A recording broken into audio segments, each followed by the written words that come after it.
আল্লাহ রাব্বুল আলামিনই প্রথম, আল্লাহ পাকই শেষ। আল্লাহ পাক প্রকাশ্য, আল্লাহ পাক গোপন। ওয়া হুয়া বিকুল্লি শাইইন আলিম। আল্লাহ পাক বলছেন তিনি প্রত্যেকটা বিষয় সম্পর্কে জ্ঞানী। সূরা হাদিদ আয়াত নাম্বার 3। তো আমরা বুঝতে পারছি যখন কোনো কিছু ছিল না তখন আল্লাহ রাব্বুল আলামিন ছিলেন, আবার যখন কিছু থাকবে না তখন আল্লাহ পাক থাকবেন। কুল্লু মান আলাইহা ফান ওয়া ইয়াবকা ওয়াজহু রাব্বিকা যুল জালালি ওয়াল ইকরাম। সমস্ত কিছু ফানা হয়ে যাবে, শুধুমাত্র আল্লাহ রাব্বুল আলামিনের সত্তা, জাত এটা বাকি থাকবে। তার মানে আল্লাহ পাকই শুরু, আল্লাহ পাকই শেষ। আল্লাহর কোনো শুরু নাই, আল্লাহর কোনো শেষ নাই। এখন কেউ যদি প্রশ্ন করে যে আল্লাহ সব কিছু সৃষ্টি করেছেন, তাহলে আল্লাহকে কে সৃষ্টি করলো? নাউজুবিল্লাহ। তো তখন আমরা বলবো যে যদি কেউ আল্লাহকে সৃষ্টি করত তাহলে তো সেই সৃষ্টিকর্তা হয়ে যেত, তাই নয় কি? এভাবে এক এক করে যদি আমরা পিছনের দিকে যেতে থাকি তাহলে একটা পর্যায়ে গিয়ে তো আমাদেরকে থামতে হবে। তো আমরা যেখানে গিয়ে থামছেন সেটাই হচ্ছে আল্লাহ রাব্বুল আলামিন। আল্লাহ পাকের আগে কিছুই ছিল না, বরং অতীত, বর্তমান, ভবিষ্যৎ এটা সময়ের মধ্যে আছে, যে সময়ের মধ্যে আমরা বাস করছি। আল্লাহ রাব্বুল আলামিনের কাছে এরকম অতীত, বর্তমান, ভবিষ্যৎ কিছু নাই। আল্লাহ রাব্বুল আলামিন একা ছিলেন, তখন কিছুই ছিল না। আবার যখন সব কিছু ধ্বংস হয়ে যাবে আল্লাহ পাক একাই থাকবেন, আর কিচ্ছু থাকবে না। এখন আল্লাহ পাক সর্বপ্রথম সৃষ্টি করলেন আরশে আজিম। কি সৃষ্টি করলেন?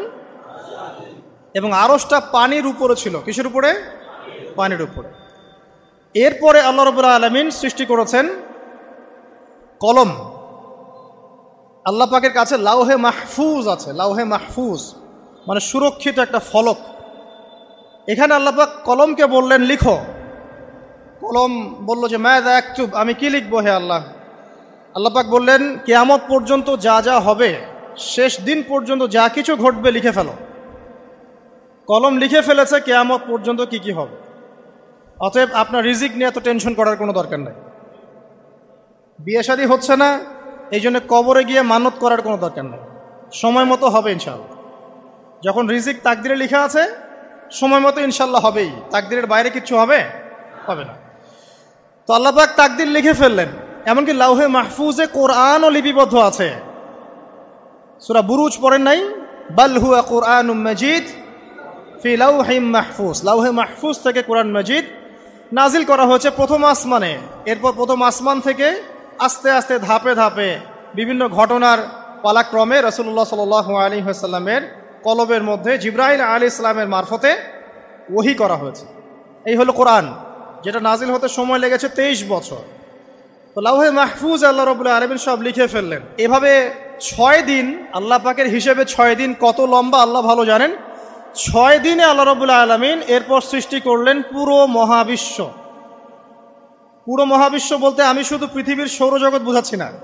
এই মঙ্গল, বুধ, শনি, বৃহস্পতি এইটুক না, এরকম হাজার হাজার সৌরজগৎ মিলে একটা গ্যালাক্সি হয়, আর হাজারটা গ্যালাক্সি মিলে গিয়ে একটা আসমান হচ্ছে, মহাকাশের একটা ছায়াপথ আসমান হচ্ছে। তো এরকম 7টা আসমান বা 7টা মহাবিশ্ব আল্লাহ পাক সৃষ্টি করলেন মাত্র 6 দিনে। কয় দিনে? ফি সিত্তাতি আইয়াম। 6 দিনে আল্লাহ পাক সৃষ্টি করলেন। এরপর আল্লাহ রাব্বুল আলামিন প্রত্যেক মহাকাশে তার যার যার কাজ সেটা দিলেন। যেখানে যেখানে মাখলুক সৃষ্টি করা আল্লাহ পাক করলেন। আল্লাহ রাব্বুল আলামিন মালায়েকা সৃষ্টি করলেন নূর দিয়ে। কি দিয়ে? আলো দিয়ে। আলোর মধ্য দিয়ে আল্লাহ রাব্বুল আলামিন ফেরেশতা সৃষ্টি করলেন। আল্লাহ পাক জিন সৃষ্টি করলেন। জিন কি দিয়ে? আগুন দিয়ে। একদম যেটা উত্তপ্ত আগুন, লাল আগুন, সেই আগুন দিয়ে আল্লাহ পাক জিন জাতিকে সৃষ্টি করলেন। সৃষ্টি করার পর আল্লাহ রাব্বুল আলামিন জিন জাতিকে পৃথিবীতে পাঠিয়েছেন। কোথায়? আর এখন মানুষ পৃথিবীতে যা করছে, জিন জাতীয় কিছুটা এরকমই কাজ করেছিল, বরং তার চেয়েও হয়তো বেশি করেছিল। পৃথিবীতে সে ফিতনার ফাসাদ সৃষ্টি করেছিল। এক পর্যায়ে আল্লাহ রাব্বুল আলামিন জিন জাতিকে ধ্বংস করে দিলেন। কিছু কিছু জিনকে আল্লাহ পাক অবশিষ্ট রাখলেন, যেগুলো পাহাড়ে, পর্বতে, বিভিন্ন জায়গায়, সমুদ্রে আশ্রয় নিল। পাহাড়ি এলাকাগুলোতে জিন থাকে, গভীর সমুদ্রে জিন থাকে, হ্যাঁ, জঙ্গলে জিন থাকে। এরকম কিছু জায়গা আছে, এগুলোর মধ্যে জিনরা থাকে। তো ওদেরকে ডিস্টার্ব করতে গেলে সমস্যা, আপনাকে ধরে ফেলবে। আর যদি প্রতিদিন সকাল সন্ধ্যার জিকির আজগার ঠিকঠাক মতো না করেন, কোরআন তেলাওয়াত ঠিকঠাক মতো না করেন, নামাজি না হন আর পবিত্র না থাকেন, তাহলে জিন ধরার সম্ভাবনা বেশি। আর আমার মনে হয় এখনকার যে মেয়েগুলো রাস্তাঘাটে ঘোরাফেরা করে, এদের বেশিরভাগই জিন ধরা। কারণ আছে, এমনি এমনি বলি নাই।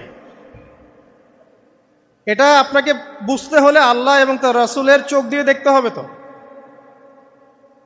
কারণ তাদের চাল চলন স্বাভাবিক না, কিছু একটা ওদের উপর ভর করেছে। ওই ভরটা করার কারণে তার চাল চলন আজকে এমন হয়ে গেছে। এবং বহু মেয়ের ঘটনা এমন শোনা যায় যে সরাসরি তারা জিন দ্বারা ইফেক্টেড হয়। দেখেন না, রুকিয়া করতে হয়, শরীয়ীভাবে রুকিয়া করতে হয়। তো খেয়াল রাখবেন, সকাল সন্ধ্যার জিকির আজগার ঠিক রাখবেন, কোরআন তেলাওয়াতটা ঠিক রাখবেন, নামাজি হবেন, পাক পবিত্র থাকবেন, জিন আপনাকে কোনো ক্ষতি করতে পারবেন না ইনশাআল্লাহ। জিনরা কিন্তু রাসূল সাল্লাল্লাহু আলাইহি ওয়াসাল্লামেরও ক্ষতি করার চেষ্টা করেছিল। আল্লাহ রাসূল সাল্লাল্লাহু আলাইহি ওয়াসাল্লাম ওটাকে ধরেছিলেন, ধরে মসজিদের খুঁটির সাথে বেঁধে রেখেছে। নামাজের মধ্যে জিন আমাদের নবীকে ডিস্টার্ব করেছিল, আল্লাহ রাসূল ওই জিনকে ধরেছেন, ধরে খুঁটির সাথে বেঁধে রেখেছেন। তারপরে তার মনে পড়লো সুলাইমান আলাইহিস সালামের কথা। সুলাইমান আলাইহিস সালাম বলেছিল আল্লাহকে, আল্লাহ আমাকে যে ক্ষমতা তুমি দিয়েছো, আমার পরে কাউকে এই ক্ষমতা আর দিও না। আর সুলাইমান আলাইহিস সালামকে আল্লাহ পাক জিন জাতিকে অনুগত করে দিয়েছিলেন। সুলাইমান আলাইহিস সালামের নির্দেশে জিন জাতি বিভিন্ন কাজ করত, এমনকি সমুদ্রের মধ্যে ডুবুরির কাজও করত, সমুদ্রের ভিতর থেকে রত্ন বের করে নিয়ে আসতো। এগুলো কিন্তু অলিক রূপকথা নয়, সত্য ঘটনা। তখন নবী সাল্লাল্লাহু আলাইহি ওয়াসাল্লাম বললেন যে আমার ভাই সুলাইমানের কথা আমার মনে পড়ে গেল, তাই আমি জিনটাকে ছেড়ে দিলাম। তো আল্লাহ পাক জিন জাতিকে সৃষ্টি করে এই পৃথিবীতে পাঠানোর পর তারা এরকম ফিতনা এবং ফাসাদ সৃষ্টি করার পরে আল্লাহ পাক ওদেরকে ধ্বংস করে দেন। দেওয়ার পরে আরো অনেক যুগ এবং অনেক শতাব্দী কেটে যায়। কত যুগ কত শতাব্দী আল্লাহ ভালো জানেন। অনেক লম্বা সময় পরে গিয়ে আল্লাহ রাব্বুল আলামিন ফেরেশতাদেরকে ডাকেন। কাদেরকে ডাকেন? তাদেরকে ডেকে বলেন, ওয়া ইয ক্বালা রাব্বুকা লিল মালায়েকা, স্মরণ করো নবী সেই সময়ের কথা যখন তোমার রব ফেরেশতাদেরকে ডাকলেন, ডেকে বললেন, ইন্নী জাইলুন ফিল আরদি খলিফা, হে ফেরেশতা মণ্ডলী, আমি পৃথিবীতে আমার খলিফা পাঠাতে চাই। কি পাঠাতে চাই ভাই? খলিফা। খলিফার দুটো অর্থ, একটা হচ্ছে ওই যে জিনরা যে চলে গেল, ওর স্থলাভিষিক্ত হয়ে আরেকটা জাতি, স্থলাভিষিক্ত হওয়া। আরেকটা ব্যাখ্যা হচ্ছে খলিফা শব্দের মানে হচ্ছে যে ব্যক্তি আল্লাহ পাকের বিধান অনুযায়ী পৃথিবীতে বিচার ফয়সালা করে, সে আল্লাহর খলিফা। আমি কি বুঝাতে পারছি? আল্লাহ পাক ফেরেশতাদেরকে বললেন, আমি পৃথিবীতে আমার খলিফা পাঠাতে চাই, প্রতিনিধি, এবং যে আল্লাহর বিধান দ্বারা বিচার ফয়সালা করে। তখন ফেরেশতারা বলছেন, ক্বালু, ফেরেশতারা বলছেন, আতাজআলু ফিহা মান ইউফসিদু ফিহা ওয়া ইয়াসফিকুদ দিমা, হে আল্লাহ, আপনি কি এমন কোন সৃষ্টিকে আবার পৃথিবীতে পাঠাতে চান যে পৃথিবীতে গিয়ে ফিতনা ফাসাদ সৃষ্টি করবে অথবা রক্তপাত ঘটাবে? ফেরেশতারা এই কথা কিভাবে বলতে পারলো? হ্যাঁ, জিন জাতির অভিজ্ঞতার আলোকে।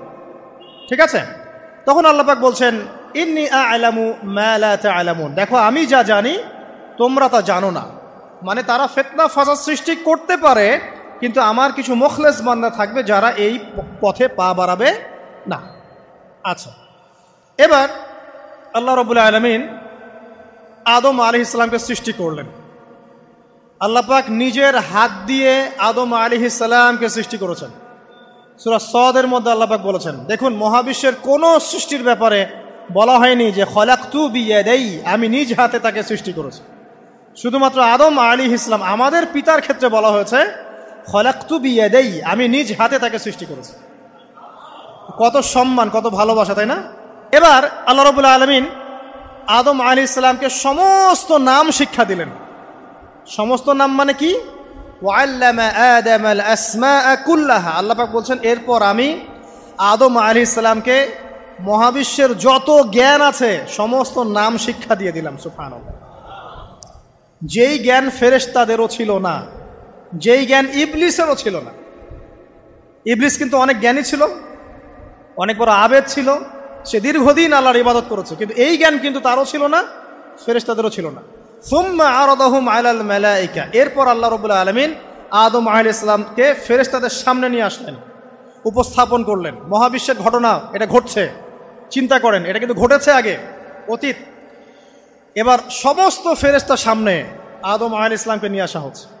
এবার বলা হচ্ছে যে, হে ফেরেশতারা, তোমরা এই নামগুলো বলে দাও দেখি, তোমরা যদি সত্যবাদী হও। তো ফেরেশতারা বলছেন, লা ইলমা লানা ইল্লা মা আল্লামতানা, হে আল্লাহ, আপনি আমাদেরকে যা শিখিয়েছেন এর বাইরে তো কোনো জ্ঞান নাই আমাদের। তারপর আল্লাহ পাক আদমকে বললেন আলাইহিস সালাম, হে আদম, তুমি সব নাম বলে দাও দেখি। এরপর আদম আলাইহিস সালাম সমস্ত নাম একটা একটা করে বলে দিলেন। তাহলে আমাদের পিতা জ্ঞানী ছিলেন, নজ্ঞ ছিলেন? আর আমরা তার সন্তান হিসেবে জ্ঞানী না অজ্ঞ? এটা আমাদের শোভা পায়। আমাদের পিতা ছিলেন মহাবিশ্বের সবচেয়ে জ্ঞানী সত্তা।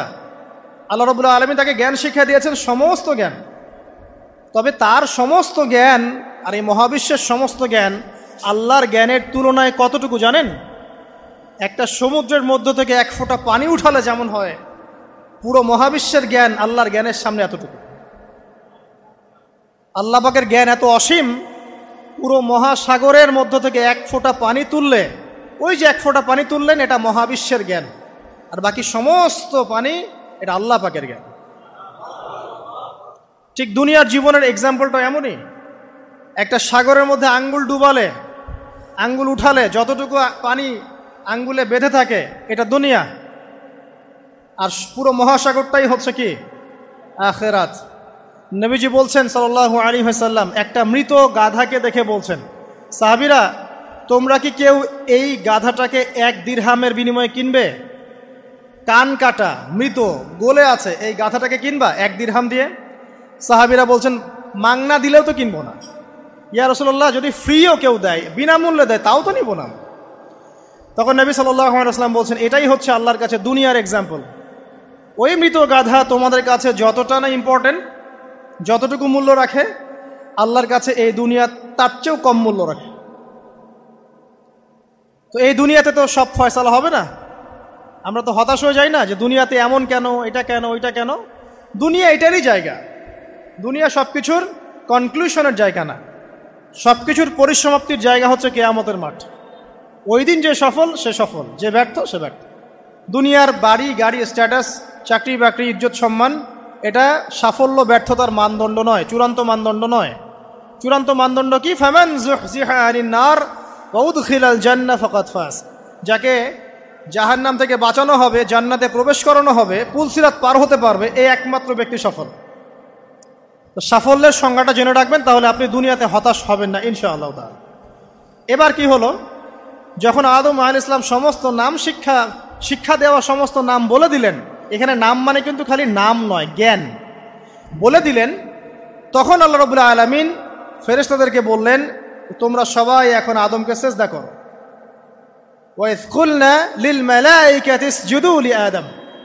আল্লাহ পাক এবার বলছেন, আমি সমস্ত মালায়েকাকে বললাম তোমরা আদমকে সিজদা করো। ফাসাজাদু, সবাই সিজদা করলো, ইল্লা ইবলিস, ইবলিস সিজদা করলো না।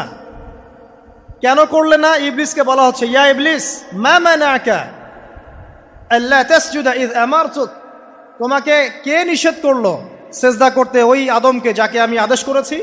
কে নিষেধ করলো? তখন ইবলিস বলছে, খলাকতানি মিন নার ওয়া খলাকতাহু মিন তিন, আমাকে সৃষ্টি করেছেন আগুন দিয়ে আর আদমকে সৃষ্টি করেছেন মাটি দিয়ে, আমি কিভাবে তাকে সিজদা করতে পারি? ইবলিস বলতে চাইলো যে আপনি যে বলছেন আদমকে সিজদা করো, আদম তো মাটির তৈরি, আমি তো আগুনের তৈরি, তাহলে আপনি ভুল বলছেন। নাউজুবিল্লাহ। আগুন কেন মাটির সামনে নত হবে? মাটি আগুনের সামনে নত হওয়া উচিত। তার কেয়াস হচ্ছে এমন। কেয়াস মানে কি? তার এটা কি? হ্যাঁ, তার এটা যুক্তি, তার এটা যুক্তি এবং দর্শন যে আমি কেন তাকে সিজদা করব? আমি তো আগুনের তৈরি আর আদম হচ্ছে মাটির তৈরি। তো খলাকতাহু মিন নার ওয়া খলাকতানি মিন তিন, খলাকতানি মিন নার ওয়া খলাকতাহু মিন তিন, আমাকে সৃষ্টি করেছেন আগুন দিয়ে, আদমকে সৃষ্টি করেছেন মাটি দিয়ে। আবা ওয়াস্তাকবারা, আল্লাহ পাক বলছেন সে উদ্ধত হলো এবং অহংকার প্রদর্শন করলো। আর আল্লাহ পাক অনেক কিছু মাফ করে দেন, কিছু কিছু বিষয় আল্লাহ পাক মোটেই পছন্দ করেন। তার মধ্যে একটা হচ্ছে অহংকার, তার মধ্যে একটা হচ্ছে শিরক, তার মধ্যে একটা হচ্ছে অন্যের হক নষ্ট করা, তার মধ্যে একটা হচ্ছে আদম সন্তানকে হত্যা করা, তার মধ্যে একটা হচ্ছে বৃদ্ধ বয়সে ব্যভিচার করা, তার মধ্যে একটা হচ্ছে মুরতাদ হয়ে যাওয়া। ওই যে খ্রিস্টান হয়ে যাচ্ছেন না, খালি মরেন তারপর বুঝবেন, খালি মালাকুল মউত আসুক তারপর বুঝবেন। আল্লাহ রাব্বুল আলামিন বলছেন তার রাসূলের মাধ্যমে, কেউ যদি সাক্ষ্য দেয় আল্লাহ ছাড়া কোনো মাবুদ নাই, মুহাম্মদ সাল্লাল্লাহু আলাইহি ওয়াসাল্লাম শেষ নবী, ঈসা ইবনে মারইয়াম আল্লাহর প্রেরিত নবী, আল্লাহর পুত্র নন, জান্নাত সত্য এবং জাহান্নাম সত্য, এই পাঁচটা বিষয় যদি কেউ সাক্ষ্য দেয় ইনশাআল্লাহ সে জান্নাতে যাবে, তার আমল যেমনই হোক না কেন। টাকার বিনিময়ে, চাকরির বিনিময়ে, সমাজসেবার নামে আর চিকিৎসার নামে ঈমান বিক্রি করে ফেললেন, সুবহানাল্লাহ সুবহানাল্লাহ। তোমাদের এই পৃথিবীতে বেঁচে থাকার চাইতে মাটির তলে চলে যাওয়া ভালো। আবর্জনার কোনো প্রয়োজন নাই আল্লাহর এই জমিনে। এই মুসলিম উম্মার আবর্জনার কোনো প্রয়োজন নাই। এই মুসলিম উম্মার ইমানদার সাহসী তরুণ প্রজন্মের দরকার। আল্লাহ পাক কবুল করুন, আমিন। এরপরে কি হলো? ইবলিস সেজদা করলো না, আবা ওয়াস্তাকবার, সে উদ্ধত হলো এবং অহংকার প্রদর্শন করলো। এবার আল্লাহ পাক জিজ্ঞাসা করলেন, কেন করলে না, কেন করলে না? সে বলল যে আগুন দিয়ে সৃষ্টি করেছেন আমাকে, তাকে সৃষ্টি করেছেন আপনি মাটি দিয়ে, সো আপনি ভুল আমি সঠিক, আমি কেন তাকে সেজদা করব? আল্লাহ পাক তখন আর তার প্রতি রহম করলেন না। আল্লাহ পাক তখন তাকে বলছেন ফখরুজ মিনহা, এখান থেকে বেরো। আল্লাহ পাক যেমন গফুর রহিম আরহামুর রহিমিন, ঠিক তেমনি আল্লাহ পাক শাদীদুল ইকাব, কঠিন শাস্তিদাতাও বটে। আল্লাহ পাক শুধু কি দয়াই করবেন, শাস্তি দিবেন না? দিবেন। ফখরুজ, অপদস্থ হয়ে লাঞ্ছিত হয়ে এখান থেকে বের হয়ে যাও। এখানে অহংকার করার অধিকার তোমাকে দেয়া হয় না, এখান থেকে বের হয়ে যাও। এবার ইবলিস বের হয়ে যাচ্ছে। বের হয়ে যাওয়ার সময় ইবলিস বলছে রব্বি, কি বলছে? রব্বি। দেখেন, ইবলিস আল্লাহকে বলছে রব্বি, মানে ইবলিস আস্তিক। ইবলিস কি আস্তিক? ইবলিস আল্লাহ বিশ্বাস করে। ইবলিস বলছে রব্বি, হে আমার রব, আনজিরনি ইলা ইয়াউমি ইউবআসুন, আমাকে কিয়ামত দিবস পর্যন্ত অবকাশ দেন। আমাকে তো বের করে দিচ্ছেন, ঠিক আছে, আমাকে কিয়ামত দিবস পর্যন্ত অবকাশ দেন। শব্দ চয়ন হচ্ছে রব্বি, হে আমার রব, মানে ইবলিস কিন্তু নাস্তিক না। তাহলে এখন যারা এই যে এথিজমে বিশ্বাস করছেন, আসলে এরা কেউ নাস্তিক না, এরা ইসলাম বিদ্বেষী। কখনো দেখবেন না তাদেরকে অন্য ধর্মের কোনো বিষয় নিয়ে কটু মন্তব্য করছে, প্রশ্ন উত্থাপন করছে, এমনটা খুব কমই দেখবেন। এতে যত মাথা ব্যথা ইসলাম নিয়ে। এখানে দেখেন ইবলিসের কথা বলছি, ইবলিস কিন্তু আস্তিক। ইবলিস কি বলছে? রব্বি আনজিরনি ইলা ইয়াউমি ইউবআসুন, হে আমার রব। ইবলিস জানে যে আল্লাহ তার রব। ওই যে সূরা হাশরের শেষের দিকে পড়ে দেখবেন ইবলিস বলে উকফুর, তোমরা কুফরি করো। তারপরে মানুষ যখন কুফরি করে সে বলে আমি ইন্নী আখাফুল্লাহ রাব্বাল আলামিন, আমি আল্লাহকে ভয় করি যে জগৎ সমূহের প্রতিপালক। শয়তানকে মানুষ গিয়ে জিজ্ঞাসা করবে, জাহান্নামীরা, তুমি আমাদেরকে পথভ্রষ্ট করেছিলে। শয়তান বলবে আমি কিচ্ছু করি নাই, আমি তোমাদেরকে কোনো কাজে ফোর্স করি নাই, আমি শুধু তোমাদেরকে ওয়াসওয়াসা দিয়েছি, তোমরা নিজেরাই কাজ করেছো। ফালা তালুমুনি ওয়ালুমু আনফুসাকুম, সূরা ইব্রাহিম পড়ে দেখেন। শয়তান বলবে তোমরা আমাকে লানত করো না, নিজেদেরকেই লানত করো, আমি তো তোমাদেরকে বাধ্য করে কাজ করাই নাই, তোমরা নিজেরাই করেছো এই কাজগুলো। আসুন সামনে যাই। এবার আল্লাহ পাক যখন ইবলিসকে বের করে দিলেন, সে বলছে আমাকে কিয়ামত পর্যন্ত অবকাশ দিন। কিয়ামত পর্যন্ত অবকাশ নিয়ে ইবলিস কি করবে? উত্তর, ইবলিস বলছে ফাবিমা আগওয়াইতানি, হে আল্লাহ, যে কারণে বা যে আদমের কারণে আপনি আমাকে এখান থেকে বের করে দিলেন, লাআকউদান্না লাহুম সিরাতাকাল মুস্তাকিম, আমি সে আদম সন্তানের সরল পথে ওত পেতে বসে থাকবো। শয়তানের কথা কি মনে থাকবে যুবক ভাইরা? শয়তানের চ্যালেঞ্জ কি? আমি আদম সন্তানের সরল পথে ওত পেতে বসে থাকবো, মানে আমার আপনার সবার পথে সে ওত পেতে বসে আছে। এটা যদি মাথায় থাকে তাহলে জীবনে চলা সহজ হয় না? আচ্ছা, আর কি করব? সুম্মা লাআতিয়ান্না মিন বাইনি আইদিহিম, শুধু বসেই থাকবো না, আমি আসবো তাদের সামন থেকে, ওয়া মিন খালফিহিম, তাদের পিছন থেকে, ওয়া আন আইমানিহিম, তাদের ডান দিক থেকে, ওয়া আন শামাইলিহিম, তাদের বাম দিক থেকে, ওয়ালা তাজিদু আকসারাহুম শাকিরিন, হে আল্লাহ, আপনি বেশিরভাগ আদম সন্তানকে শুকরগুজার পাবেন না। কার কথা? শয়তানের। এই কথাটা কি সত্য না মিথ্যা? এখন বেশিরভাগ লোক নামাজ পড়ে না পড়ে না? পড়ে পড়ে না। বেশিরভাগ মুসলিমের দাড়ি আছে না নাই? বেশিরভাগ মুসলিম সুদ খায় না খায় না? এখন বেশিরভাগ তরুণ প্রজন্মের জেনায় আছে না নাই? পর্নোগ্রাফি সবাই দেখে না দেখে না? অন্যের সম্পদ আত্মসাৎ মানুষ করছে না? দুর্নীতি করছে না? ঘুষ খাচ্ছে না? ইসলামের বিধান 100% পালন করে কত পার্সেন্ট মানুষ? খুব কম। আচ্ছা বাদ দেন এত বড় বড় কথা, শুধু কোরআনুল কারীম তেলাওয়াত করতে পারে কতজন মানুষ? বলি না আমরা 90% মুসলিমের বাংলাদেশ, তো 90% মুসলিমের বাংলাদেশে কত ভাগ মুসলিম কোরআন তেলাওয়াত করতে পারে? একটা শুমারি করে দেখেন, কোরআন শুমারি। এটা কোরআন শুমারি করে দেখেন যে কত পার্সেন্ট মুসলিম শুদ্ধ করে কোরআন পড়তে পারে। যারা পড়তে জানে তাদেরও পড়া যে কত ভুল আছে আলেম ওলামার কাছে গেলে বুঝতে পারবেন। আর এই ভুলের কারণে যে অর্থ কত পরিবর্তন হচ্ছে আপনি তো জানেনই না। তো এই যে শয়তান বলেছে ওয়ালা তাজিদু আকসারাহুম শাকিরিন, আপনি বেশিরভাগকেই শুকরগুজার পাবেন। তো কথা সত্য না মিথ্যা? দেখেন, ও কিন্তু তার মিশনের মধ্যে ঠিকই আছে। কথা যে সত্য তার প্রমাণ সহিহ বুখারীর একটা হাদিস, যেটা 4 বার এসেছে বুখারীর মধ্যে, যে আদম আলাইহিস সালামকে ডাকা হবে কিয়ামতের মাঠে, ডেকে বলা হবে তোমার সন্তানদের মধ্য থেকে জাহান্নামীদেরকে আলাদা করে দাও। আদম আলাইহিস সালাম বলবেন কতজনকে আলাদা করে দিব? আল্লাহ পাক বলবেন প্রতি 1099 জনকে জাহান্নামের জন্য আলাদা করে দাও। শয়তানের কথা ঠিক না বেঠিক? এবার আল্লাহ রাব্বুল আলামিন তাকে বের করে দিলেন। ইবলিস এবার বের হয়ে গেল, চ্যালেঞ্জও করলো।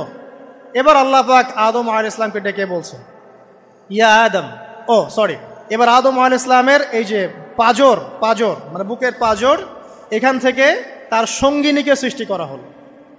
কারণ আদম আলাইহিস সালাম একাকী ছিলেন। একা কি থাকা যায়? একা থাকতে কষ্ট হয় না? একজন জীবন সঙ্গী লাগে না?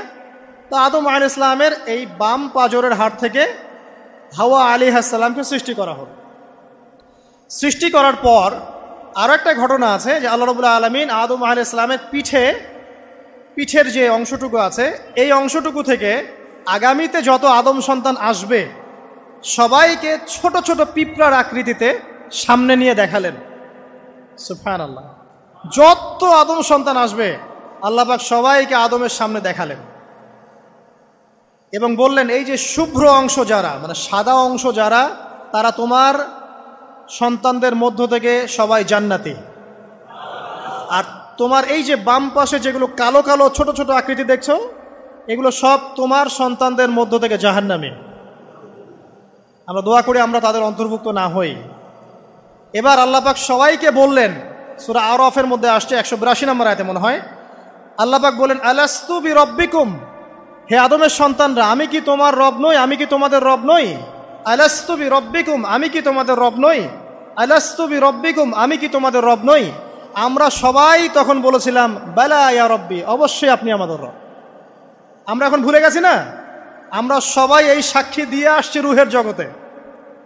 আর রুহের জগৎ বলে একটা জগৎ আছে, অনেক জগৎ আছে। রুহের জগৎ একটা, দুনিয়ার জগৎ একটা, জিন জাতির জগৎ আলাদা, বারজাখ পরকালে যে কবরে রাখার পরে বারজাখের জগৎ একটা, আর দারুল করার যেটা হবে একদম জান্নাত জাহান্নাম, ওটা আরেকটা জগৎ। এই যে মহাবিশ্ব যে সম্প্রসারিত হচ্ছে, এক এক গ্যালাক্সিতে এক একটা জগৎ না, এরকম বহু জগৎ আছে। রুহের জগতে আমরা এই ওয়াদা আল্লাহর কাছে করে এসেছি। এটাকে আহদে আলাস্তু বলে। কি বলে? আহদে আলাস্তু, মানে আলাস্তু বি রব্বিকুম, আমি কি তোমাদের রব নই? আমরা বলেছিলাম হ্যাঁ আপনি আমাদের রব। একটা মজার কথা আছে এখানে, যখন আদম আলাইহিস সালাম দেখছিলেন তার সন্তানদেরকে সাদা সাদা আকৃতি ছোট ছোট, এর মধ্যে একটা সন্তানকে দেখে, একজন সন্তানকে দেখে তার প্রচণ্ড ভালো লেগেছিল এবং তিনি অত্যন্ত সুদর্শন ছিলেন। তাকে দেখে তার প্রচণ্ড রকম ভালো লেগেছিল। আল্লাহ পাককে তিনি জিজ্ঞাসা করলেন, হে আল্লাহ, আমার সন্তানদের মধ্যে একে, এই সুন্দর সন্তান কে? আল্লাহ পাক বললেন সে হচ্ছে তোমার সন্তান দাউদ। কি নাম? দাউদ আলাইহিস সালাম। আর আপনাকে বলে রাখি, আদম আলাইহিস সালামের ব্যাপারে যেমন আল্লাহ পাক বলেছেন আদম আমার খলিফা, ঠিক দাউদ আলাইহিস সালাম সম্পর্কেও আল্লাহ পাক বলেছেন দাউদ আমার খলিফা। বুঝতে পারলেন? কোথায় আছে? সূরা সদ পড়ে দেখেন। ঠিক আদম আলাইহিস সালাম সম্পর্কে আল্লাহ পাক বলেছেন না যে আমি পৃথিবীতে খলিফা পাঠাচ্ছি, ঠিক দাউদ আলাইহিস সালাম সম্পর্কেও আল্লাহ পাক বলেছেন দাউদ আমার খলিফা। ইয়া দাউদ ইন্না জাআলনাকা খলিফাতান ফিল আরদ ফাহকুম বাইনান নাসি বিল হক ওয়া লা তাত্তাবি'ল হাওয়া। আয়াতটা পড়ে দেখবেন, ওইদিকে আমি পরে আসছি। তো ওই সন্তানকে দেখে তার এত ভালো লাগলো, আল্লাহর কাছে তিনি জিজ্ঞাসা করছেন, হে আল্লাহ, আমার এই সন্তানের হায়াত কত? আল্লাহ পাক বলছেন, তোমার এই সন্তানের হায়াত হচ্ছে 60 বছর। কত বছর? 60 বছর। আর আমাদের উম্মতে মুহাম্মাদের কিন্তু গড় আয়ু এরকম 60-65, এর বেশি না গড় আয়ু।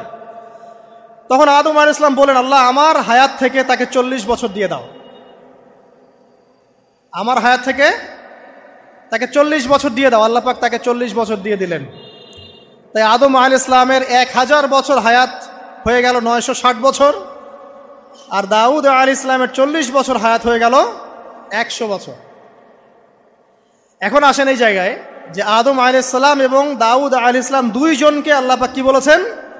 খলিফা। খলিফা কে? খলিফা কাকে বলে? এটা একটু শুনে নি ছোট্ট করে। সূরা সদ পড়বেন 24 কি 26 নম্বর আয়াত। আল্লাহ পাক বলছেন, ইয়া দাউদ, হে দাউদ, খলিফার কাজ কি এটা শোনেন। হে দাউদ, ইন্না জাআলনাকা খলিফাতান ফিল আরদ, নিশ্চয়ই আমি আল্লাহ তোমাকে পৃথিবীতে খলিফা করেছি। কি করেছি? খলিফা করেছি। তোমার কাজ কি? ফাহকুম বাইনান নাসি বিল হক, মানুষের মাঝে আল্লাহর বিধান দ্বারা হকের মানদণ্ডে বিচার ফয়সালা করবে। তাহলে আল্লাহর খলিফার দায়িত্ব কি? আল্লাহর বিধান দ্বারা বিচার ফয়সালা করা। ওয়ালা তাত্তাবি'ল হাওয়া, তুমি নিজের প্রবৃত্তির অনুসরণ করবে না।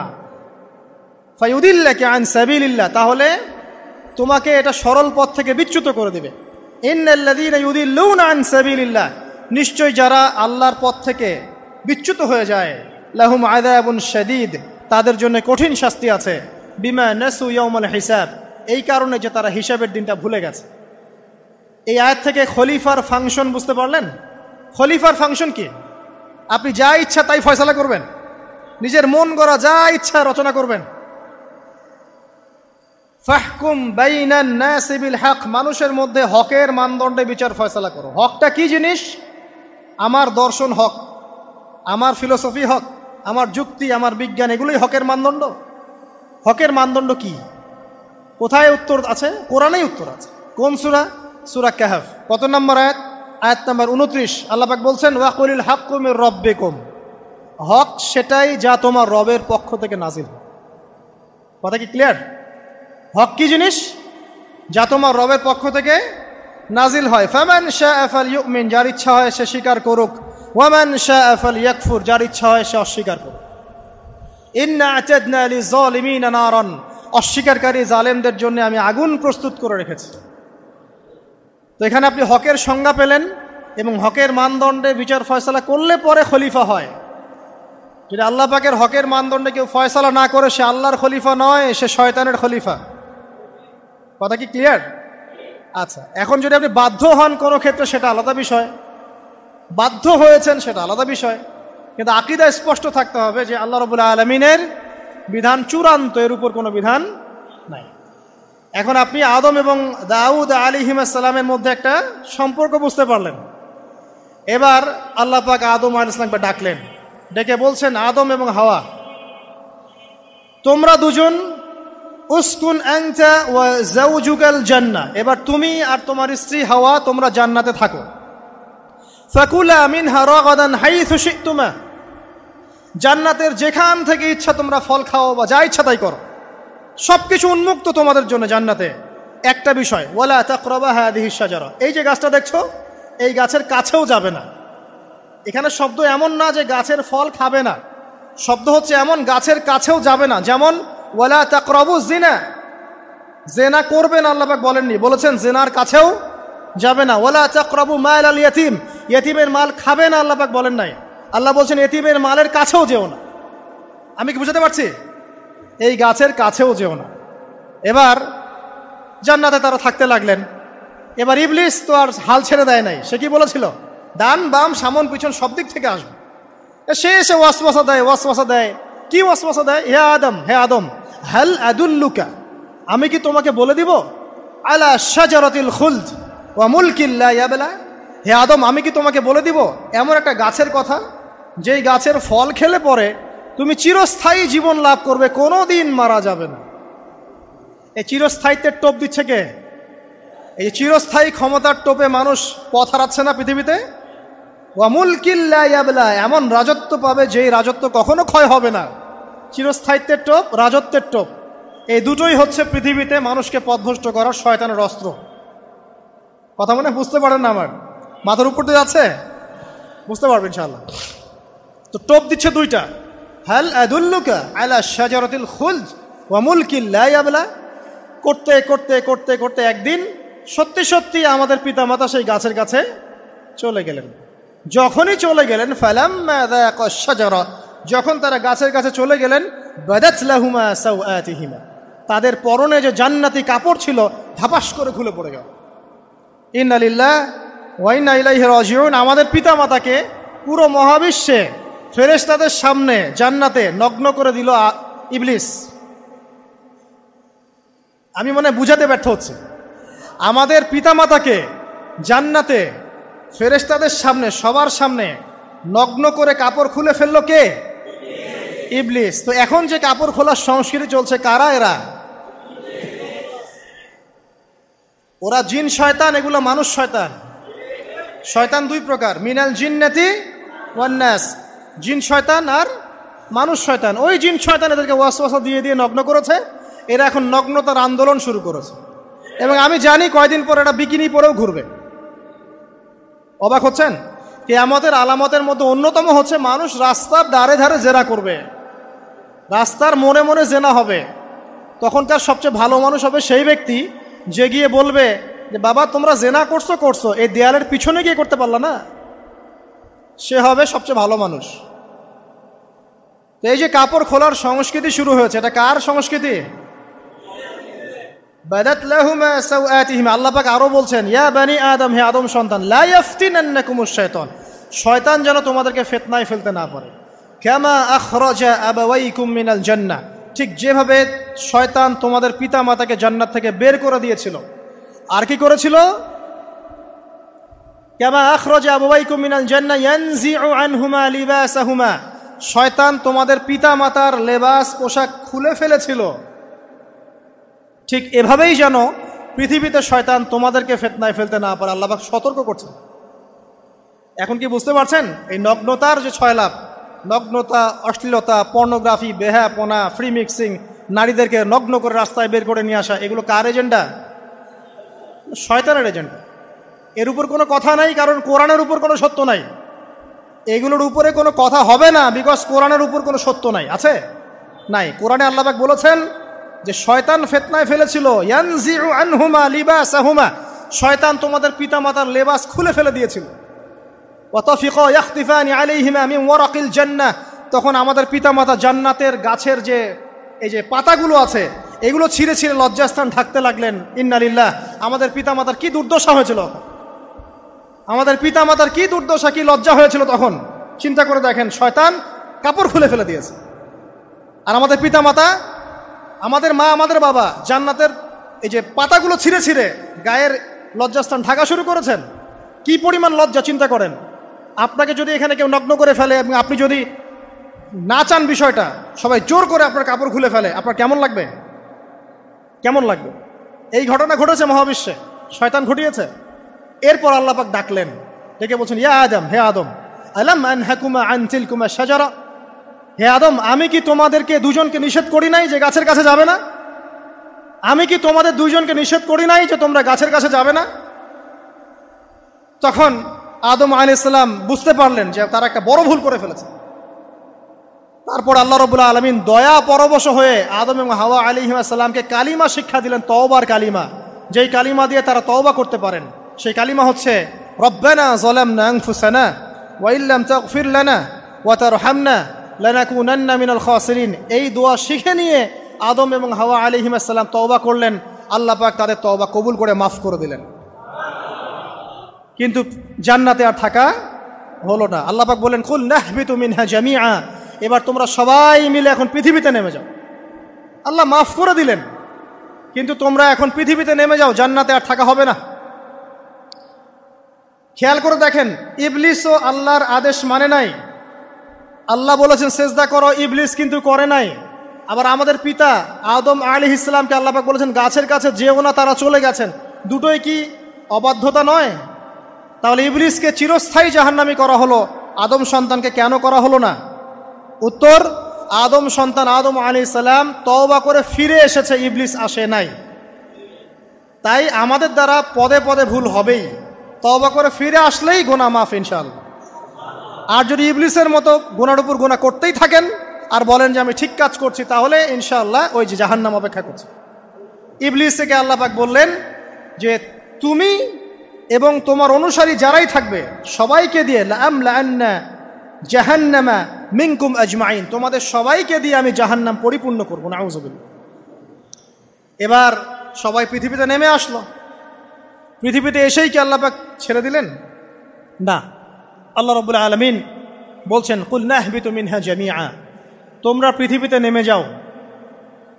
ফাইম্মা ইয়াতিয়ান্নাকুম মিন্নি হুদান, দুনিয়াতে যাচ্ছ যাও, তবে মনে রেখো যে আমার পক্ষ থেকে তোমাদের কাছে হেদায়েতের বাণী আসবে। আমার পক্ষ থেকে তোমাদের কাছে হেদায়েতের বাণী আসবে। ফামান তাবিআ হুদায়া ফালা খাউফুন আলাইহিম ওয়ালা হুম ইয়াহজানুন, যারা আমার হেদায়েতের বাণীগুলো মেনে চলবে তাদের কোনো ভয় নাই, কোনো দুশ্চিন্তাও নাই। ওয়াল্লাযীনা কাফারু ওয়া কাযযাবু বিআয়াতিনা, কিন্তু যারা আমার আয়াতকে কুফরি করবে, মিথ্যা প্রতিপন্ন করবে, ফাউলাইকা আসহাবুন নার, তারা হবে জাহান্নামের অধিবাসী। হুম ফিহা খালিদুন, তারা সেখানে চিরস্থায়ী হবে। এই সহজ সরল জীবন দর্শন দিয়ে আল্লাহ পাক পৃথিবীতে পাঠিয়ে দিলেন। এবার শুরু হলো পৃথিবীতে পথ চলা। পৃথিবীতে পথ চলার ক্ষেত্রে অনেক কিছু সৃষ্টি করতে হলো, আবিষ্কার, কৃষিকাজ, এটা ওটা সব কিছু। আদম আলাইহিস সালামকে আল্লাহ পাক সেই জ্ঞান ওহির মাধ্যমে শিক্ষা দিলেন। কৃষিকাজ আল্লাহ পাক শিক্ষা দিয়েছেন, চাকা সৃষ্টি করা আল্লাহ পাক শিক্ষা দিয়েছেন, বাহন সৃষ্টি করা আল্লাহ পাক শিক্ষা দিয়েছেন। যত রকম জ্ঞান আছে সমস্ত জ্ঞান এসেছে নবীদের পক্ষ থেকে। সব কিছু জ্ঞানের মূল ভিত্তি এসেছে নবীদের কাছ থেকে, আল্লাহর ওহির কাছ থেকে। যত সভ্যতা দেখছেন বড় বড়, সমস্ত সভ্যতা শুরু হয়েছে নবী দ্বারা, এবং সভ্যতা শেষও হবে একজন নবী দ্বারা। তার নাম কি? ঈসা ইবনে মারইয়াম। আদম আলাইহিস সালাম আল্লাহর দেয়া শিক্ষায় শিক্ষিত হয়ে দুনিয়াতে চলতে লাগলেন এবং তওবা ইস্তেগফার করতে লাগলেন, কাঁদতে লাগলেন। দীর্ঘকাল তারা ক্রন্দন করেছেন। কি কারণে? ওই যে একটা ভুল তারা করে ফেলেছে। দুনিয়াতে এসে ক্রন্দন করতে আল্লাহ রাব্বুল আলামিন এক পর্যায়ে তওবা কবুল করে ফেললেন। এবার সামনে যান। তাদের সন্তান হলো হাবিল এবং কাবিল। নাম শুনেছেন? শোনেন নাই? হাবিলের কুরবানি কবুল হয়, কাবিলের কুরবানি কবুল হচ্ছে না। বিকজ কাবিল এর কুরবানির মধ্যে ইখলাস নাই। ভাইয়ের কুরবানি কেন কবুল হচ্ছে, আমারটা কেন হচ্ছে না? হিংসার বশবর্তী হয়ে কাবিল হাবিলকে হত্যা করে ফেলল। নবী পরিবারের সদস্য হয়েও কাবিল এরকম অন্যায় করে ফেলল। আর কি হলো? রাসূল সাল্লাল্লাহু আলাইহি সাল্লাম বলেছেন, পৃথিবীতে যত মানুষ অন্যায়ভাবে নিহত হবে, পৃথিবীতে যত মানুষ অন্যায়ভাবে খুন হবে, সমস্ত খুনের পাপের একটা অংশ কাবিলের আমলনামায় যুক্ত হবে। কারণ সেই প্রথম খুন চালু করেছে।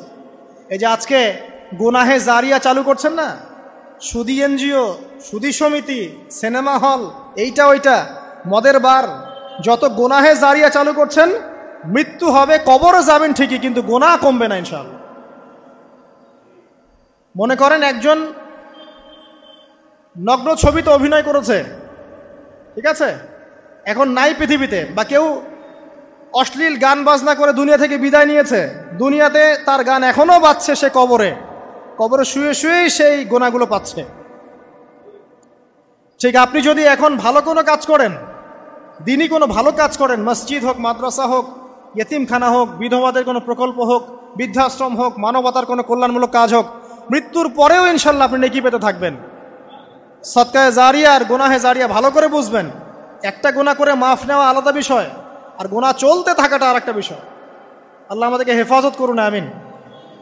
নবী পরিবার এগিয়ে গেল এবং তাদের সময়ে তারা শুধু ক্রন্দন করেছেন, ইবাদত করেছেন, আল্লাহর কাছে ইস্তেগফার করেছেন এবং ওই যে জান্নাতে ফিরে যাওয়ার জন্য তারা আপ্রাণ চেষ্টা করেছেন। এক পর্যায়ে আদম আলাইহিস সালামের বয়স যখন 960 বছর হলো, আল্লাহ রাব্বুল আলামিন তাকে ওফাত দিলেন, তার ইন্তেকাল হয়ে গেল। ইন্না লিল্লাহি ওয়া ইন্না ইলাইহি রাজিউন।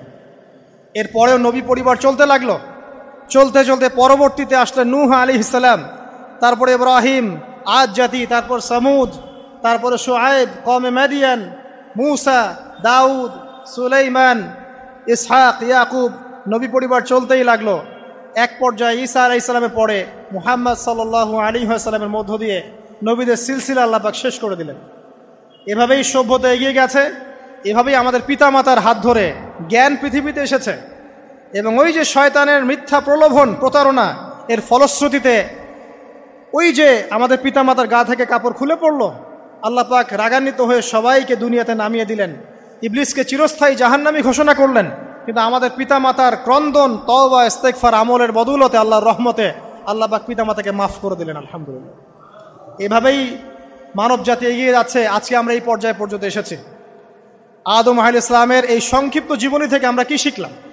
আমরা শিখলাম যে আল্লাহ রাব্বুল আলামিন অনেক ভালোবেসে, অনেক মহব্বত করে, মমতা দিয়ে, মায়া দিয়ে নিজের হাতে আমাদের পিতাকে সৃষ্টি করেছে। এক। দুই, আমাদের পিতাকে আল্লাহ রাব্বুল আলামিন তার পক্ষ থেকে জ্ঞান শিক্ষা দিয়েছেন। এই কারণে আদম সন্তানরা জন্ম থেকেই দেখবেন কিছু না কিছু জ্ঞানে জ্ঞানী হয়েই থাকে। জ্ঞান আপনার ডিএনএর মধ্যে থাকেই। আল্লাহ রাব্বুল আলামিন আদম আলাইহিস সালামের মধ্যে রূহ ফুঁকে দিয়েছেন। আল্লাহ রাব্বুল আলামিন আদম আলাইহিস সালামকে জান্নাতে রেখেছেন। আল্লাহ রাব্বুল আলামিন গাছের কাছে যাওয়ার পরেও তওবা ইস্তেগফারের মধ্য দিয়ে তাকে মাফও করে দিয়েছেন। আল্লাহ রাব্বুল আলামিন আদম এবং হাওয়া আলাইহিস সালামের মধ্য দিয়ে এই পৃথিবীতে মানব জাতির সিলসিলা অব্যাহত রেখেছেন। এবং কিয়ামত পর্যন্ত যত আদম সন্তান আসবে তাদের জন্য আল্লাহ পাক তার পক্ষ থেকে হেদায়েত প্রেরণ করেছেন। এক যুগে তাওরাত এসেছে, কখনো জাবুর, কখনো ইনজিল, কখনো কোরআন। সর্বশেষ টেস্টামেন্ট হিসেবে কোরআন এসেছে। এখন যদি এই ওহীর বাণী, কোরআন এবং এর ব্যাখ্যা হাদিস আমরা মেনে চলি, ইনশাআল্লাহ তাআলা আমরা আবার সেই জান্নাতে ফিরে যাব যেখান থেকে আমাদেরকে নামিয়ে দেওয়া হয়েছে। আর যদি আমরা কোরআন এবং হাদিস বা আল্লাহর ওহীর পরোয়া না করি, এর আলোকে জীবন না গড়ি, তাহলে ওই ইবলিসের সাথেই আমাদেরকে জাহান্নামে থাকতে হবে, নাউযুবিল্লাহ। আল্লাহ রাব্বুল আলামিন আমাদের সবাইকে কোরআন এবং সুন্নাহ, আল্লাহর ওহী মেনে চলার তৌফিক দান করুন এবং ইবলিসের খপ্পর থেকে আল্লাহ পাক আমাদেরকে বাঁচিয়ে রাখুন। ইবলিসের যত এজেন্ট আছে, ওদের যে দুরভিসন্ধি, ষড়যন্ত্র এবং শয়তানি ফাঁদ, এগুলো থেকে আল্লাহ পাক আমাদেরকে, আমাদের মা বোনদেরকে, আমাদের পরিবারের সদস্যদেরকে, আমাদের সমাজকে, রাষ্ট্রকে আল্লাহ পাক হেফাজত করুন, বাঁচিয়ে রাখুন, আমিন।